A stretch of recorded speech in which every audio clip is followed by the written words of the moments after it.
Section 1. You will hear a man, Martin Hill, phoning an estate agent in order to find some accommodation. First, you have some time to look at questions 1 to 3 on page 38.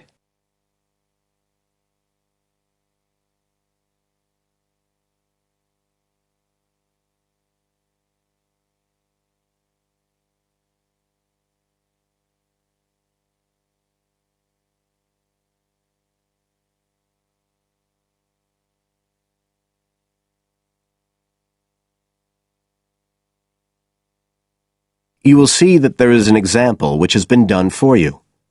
On this occasion only, the conversation relating to this will be played first.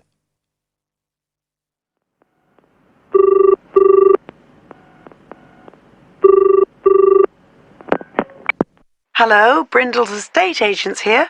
How may I help you? Oh, good morning. I'm ringing to see what flats you have for rent at the moment. Right. Martin wants to rent a flat, so B has been circled as the answer. Now we shall begin. You should answer the questions as you listen, because you will not hear the recording a second time. Listen carefully and answer questions 1 to 3.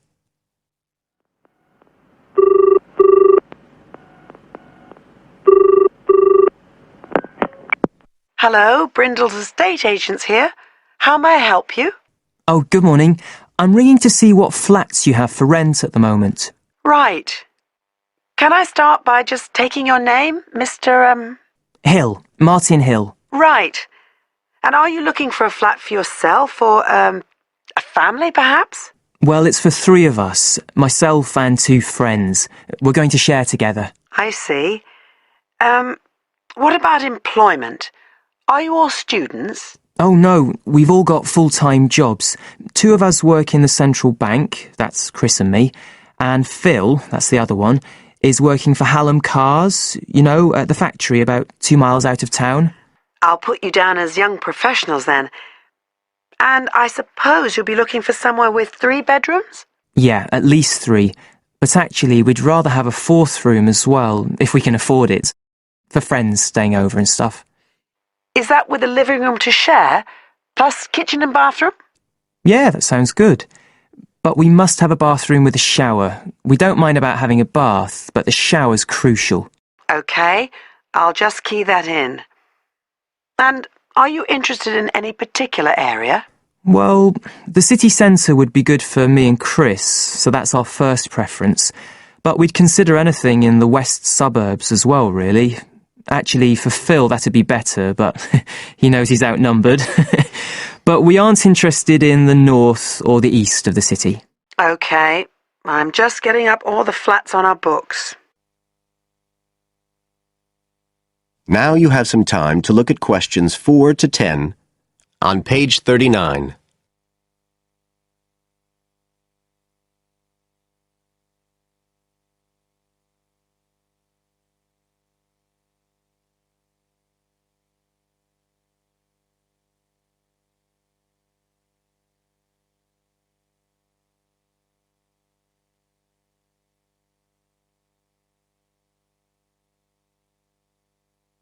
Now listen and answer questions 4 to 10. Just looking at this list here, I'm afraid there are only 2 that might interest you. Do you want the details? OK, let me just grab a pen and some paper. Fire away. This first one I'm looking at is in Bridge Street and very close to the bus station. It's not often that flats in that area come up for rent. This one's got 3 bedrooms, a bathroom and kitchen, of course, and a very big living room. That sounds a good size for you. So what about the rent? How much is it a month? The good news is that it's only £450 a month. Rents in that area usually reach up to $650 a month, but the landlord obviously wants to get a tenant quickly. Yeah, it sounds like a bit of a bargain. What about transport for Phil? Well, there'll be plenty of buses, so no problem for him to use public transport. But unfortunately there isn't a shower in the flat. And that location is likely to be noisy, of course. OK. What about the other place? Let's see. Oh, yes. Well, this one is in a really nice location, on Hills Avenue. I'm sure you know it. This looks like something a bit special. It's got 4 big bedrooms and, there's a big living room. And, oh, this'll be good for you, a dining room. It sounds enormous, doesn't it? Yeah, it sounds great. That whole area is being developed, and the flat's very modern, which I'm sure you'll like. It's got good facilities, including your shower. And of course it's going to be quiet, especially compared with the other place. Better and better. But I'll bet it's expensive, especially if it's in that trendy area beside the park. I'm afraid so. They're asking £800 a month for it. Whoa, it sounds a lot more than we can afford. Well, maybe you could get somebody else to move in too.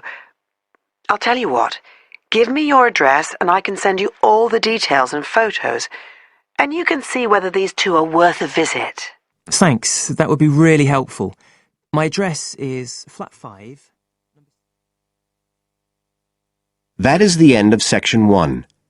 You now have half a minute to check your answers.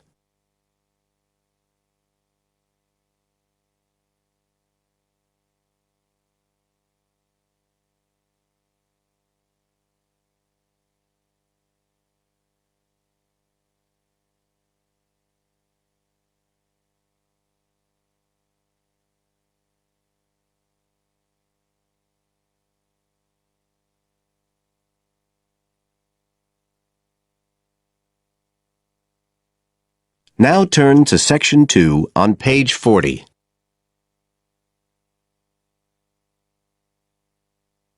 Section 2. You will hear a tour guide welcoming a group of visitors to the British Library and telling them about the library and what they will see there. First, you have some time to look at questions 11 to 15 on page 40.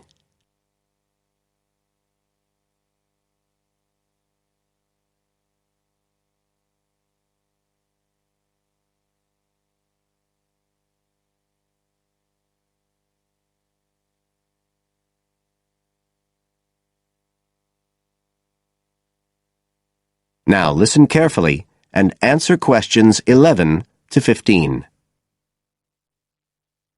Good afternoon, ladies and gentlemen, and welcome to your very own tour of the British Library on this lovely afternoon. My name is Tony Walters, and I'm your guide for today. Could I please see your tickets for the guided tour? I'd also like to remind you that any tickets bought today do not include a visit to the reading rooms. I'm afraid we don't do visits on Fridays, or any weekday during working hours, so as not to disturb the readers. But if you do want to see those rooms, the only day there are tours is on Sundays. So, I don't want anyone to be disappointed about that today. OK? Thank you. Right, we'll start with a brief introduction. As many of you know, this is the United Kingdom's National Library, and you can see that this is a magnificent modern building. It was first designed by Sir Colin St. John Wilson in 1977, and inaugurated by Her Majesty the Queen more than 20 years later in 1998.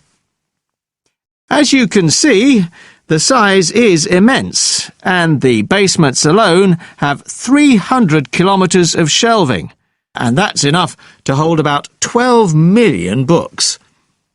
The total floor space here is 100,000 square metres, and, as I'll show you, the library houses a huge range of facilities and exhibition spaces. And it has 1,000 staff members based here in the building. So, you can appreciate the scale of our operation. In fact, this was the biggest publicly funded building constructed in the United Kingdom last century. It is still funded by the government as a national institution, of course, and it houses one of the most important collections in the world. The different items come from every continent and span almost 3,000 years.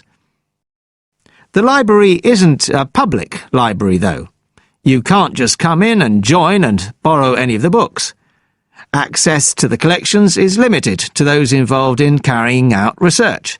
So it's really a huge reference library for that purpose, and anyone who wants to consult any materials that are kept here can formally apply to use the library reading rooms.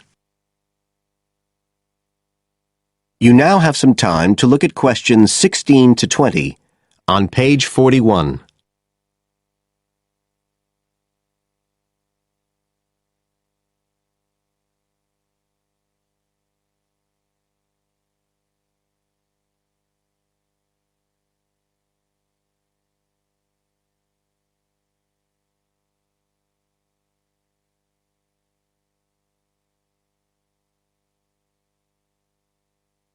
Now listen and answer questions 16 to 20. Right, well, here we are, standing at the meeting point on the lower ground floor, just to the right of the main entrance. I've given you all a plan of the building so that we can orientate ourselves and get an idea of where we'll be going. Now, outside the main entrance, you'll see the wide piazza with the stunning sculpture of Newton. The sculptor was Paolozzi, but it's based on the famous image by William Blake, and it's definitely worth a closer look. On the other side of the piazza from the statue is the conference centre, which is used for all kinds of international conventions. We'll take a quick look inside at the end of our tour. Looking ahead of us now, you'll see that we're standing opposite the staircase down to the basement, where you'll find the cloakroom, and to the left of that, we have the information desk, where you can find out about any current exhibitions, the times of the tours, and anything you need to know, if you don't have a tour guide. As you can see, on this lower ground floor, we also have a bookshop. That's the area over to the left of the main entrance. You'll be free to browse there when we get back to the ground floor. Now, opposite the main entrance on this floor, we have the open stairs leading up to the upper ground floor. And at the top of them, in the middle of the upper ground floor, you can see a kind of glass-sided tower that rises all the way up through the ceiling and up to the first floor. This is called the King's Library. It's really the heart of the building. It was built to house the collection that was presented to the nation in 1823 by the King. You can see it from every floor above ground. When we go up there, you'll find the library's treasures gallery on the left. Can you find it on your plan? That's the exciting one. So we'll be visiting that first, but we'll also take a look at the stamp display situated behind it on the way to the cafe. A lot of people miss that.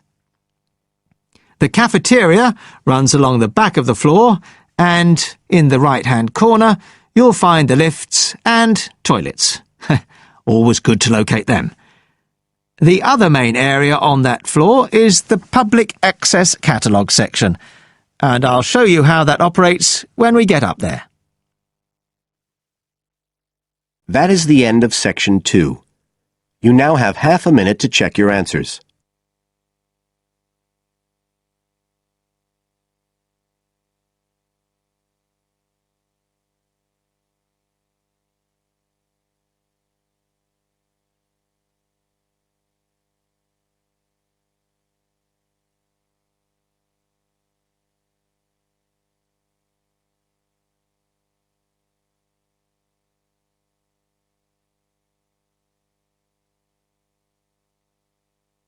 Now turn to section 3 on page 42.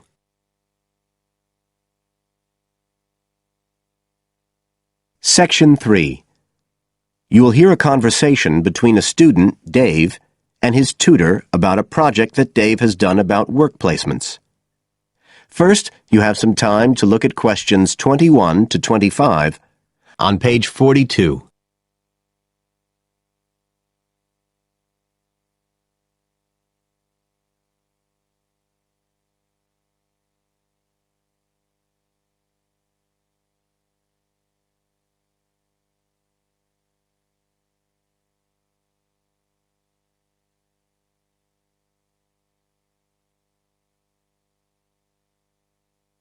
Now listen carefully and answer questions 21 to 25. Good afternoon, Dave. Come on in and take a seat. Hi, Dr. Green. Thanks. Oh, hang on a minute. I'll just find the first draft of your project paper, and we can have a look at it together. Now, yours is the one on work placement, isn't it? Yeah, that's right. So what made you choose that for your project? Well, I suppose it was because sending students off to various companies for work experience seems to be such a typical part of educational courses these days. I mean, even school kids get to do it. But I felt everyone just kind of assumes it's a good thing. And I guess I wanted to find out if that's the case. But you don't look at schools or colleges, right? You've stuck to university placement schemes. Yeah, well, I quickly found that I had to limit my research. Otherwise, the area was just too big. Do you think that was okay? I think it's very sensible, especially as the objectives might be very different. So how many schemes did you look at?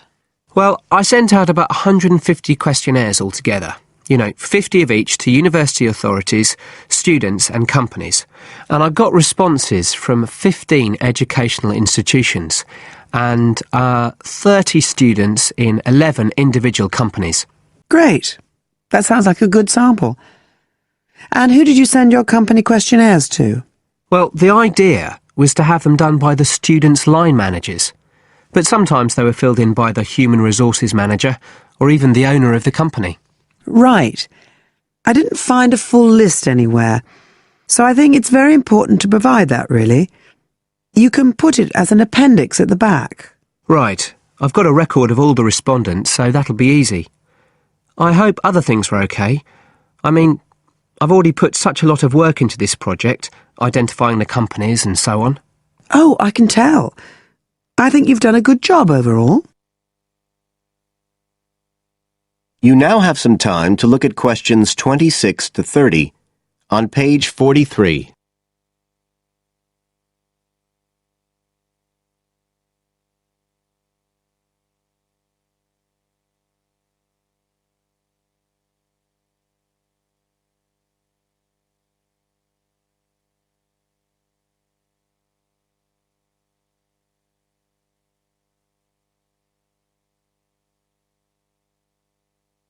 Now listen and answer questions 26 to 30. I thought your questionnaires were excellent, and you'd obviously done lots of background reading, but there were a few problems with the introduction. First of all, I think you need to make some slight changes to the organisation of your information there. At present, it's a bit confused. OK. What did you have in mind? Well, you write quite a bit about work placement in general, but you never explain what you mean by the term. So you think I should give a definition? Exactly. And the introduction is the place to do it. And then, look, you start talking about what's been written on the topic, but it's all a bit mixed up with your own project.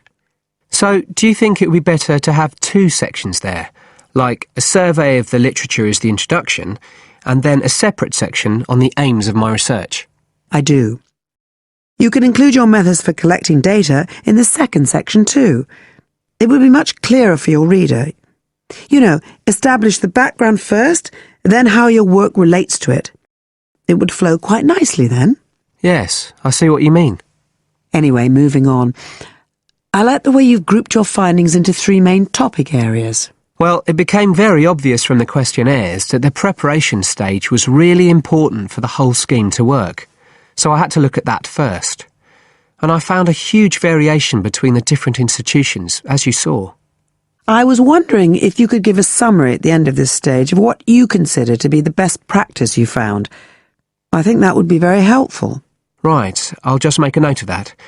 What did you think of my second set of findings on key skills development? For me, this is the core of my whole project, really. And you've handled it very well. I wouldn't want you to make any changes. You've already got a nice final focus on good practice there. Thanks. Right. Now, I think the last part, which deals with the reasons why students don't learn... What, the constraints on learning chapter? Yes, that's the one. I think you need to refer to the evidence from your research a bit more closely here. You know, maybe you could illustrate it with quotations from the questionnaires, or even use any extracts from a student diary if you can, and refer back to what you've written about good practice. That is the end of Section 3. You now have half a minute to check your answers.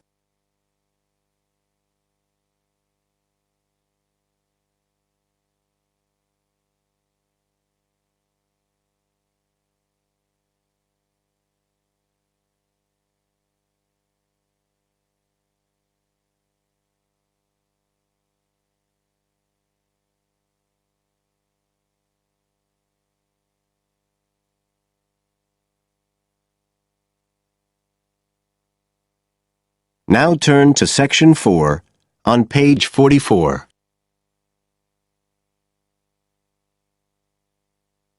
Section 4. You will hear a part of a lecture about learning and bilingualism. First, you have some time to look at questions 31 to 40 on pages 44 and 45.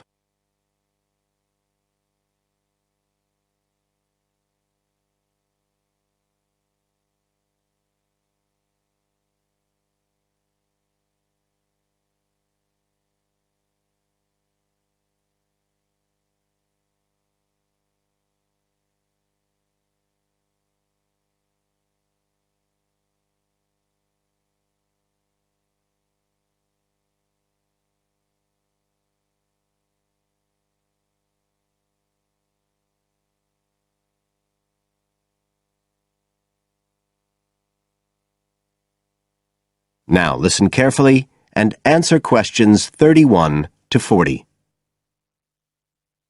When we look at theories of education and learning, we see a constant shifting of views as established theories are questioned and refined or even replaced, and we can see this very clearly in the way that attitudes towards bilingualism have changed. Let's start with a definition of bilingualism. And for our purposes today, we can say it's the ability to communicate with the same degree of proficiency in at least two languages. Now, in practical terms, this might seem like a good thing, something we'd all like to be able to do. However, early research done with children in the USA in fact suggested that being bilingual interfered in some way with learning and with the development of their mental processes. And so in those days, bilingualism was regarded as something to be avoided, and parents were encouraged to bring their children up as monolingual, just speaking one language. But this research, which took place in the early part of the 20th century, is now regarded as unsound for various reasons, mainly because it didn't take into account other factors such as the children's social and economic backgrounds. Now, in our last lecture, we were looking at some of the research that's been done into the way children learn, into their cognitive development, and in fact we believe now that the relationship between bilingualism and cognitive development is actually a positive one. It turns out that cognitive skills such as problem solving, which don't seem at first glance to have anything to do with how many languages you speak, are better among bilingual children than monolingual ones. And quite recently, there's been some very interesting work done by Ellen Bialystok at York University in Canada. She's been doing various studies on the effects of bilingualism, and her findings provide some evidence that they might apply to adults as well. They're not just restricted to children.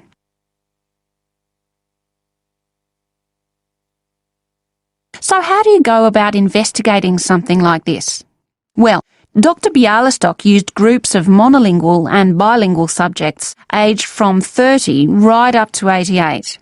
For one experiment, she used a computer program which displayed either a red or a blue square on the screen. The coloured square could come up on either the left-hand or the right-hand side of the screen. If the square was blue, the subject had to press the left shift key on the keyboard, and if the square was red, they had to press the right shift key. So they didn't have to react at all to the actual position of the square on the screen, just to the colour they saw. and she measured the subject's reaction times by recording how long it took them to press the shift key and how often they got it right. What she was particularly interested in was whether it took the subject longer to react when a square lit up on one side of the screen, say the left, and the subject had to press the shift key on the right-hand side. She'd expected that it would take more processing time than if a square lit up on the left and the candidates had to press a left key. This was because of a phenomenon known as the Simon effect, where basically the brain gets a bit confused because of conflicting demands being made on it. In this case, seeing something on the right and having to react on the left. And this causes a person's reaction times to slow down. The results of the experiment showed that the bilingual subjects responded more quickly than the monolingual ones. That was true both when the squares were on the correct side of the screen, so to speak, and even more so when they were not. So, bilingual people were better able to deal with the Simon effect than the monolingual ones. So, what's the explanation for this? Well, the result of the experiment suggests that bilingual people are better at ignoring information which is irrelevant to the task in hand and just concentrating on what's important. One suggestion given by Dr. Bialystok was that it might be because someone who speaks two languages can suppress the activity of parts of the brain when it isn't needed. In particular, the part that processes whichever language isn't being used at that particular time. Well, she then went on to investigate that with a second experiment. But again, the bilingual group performed better. And what was particularly interesting, and this is, I think, why the experiments have received so much publicity, is that in all cases, the performance gap between monolinguals and bilinguals actually increased with age, which suggests that bilingualism protects the mind against decline. So, in some way, the lifelong experience of managing two languages may prevent some of the negative effects of ageing. So that's a very different story from the early research. So what are the implications of this for education? That is the end of Section 4. You now have half a minute to check your answers.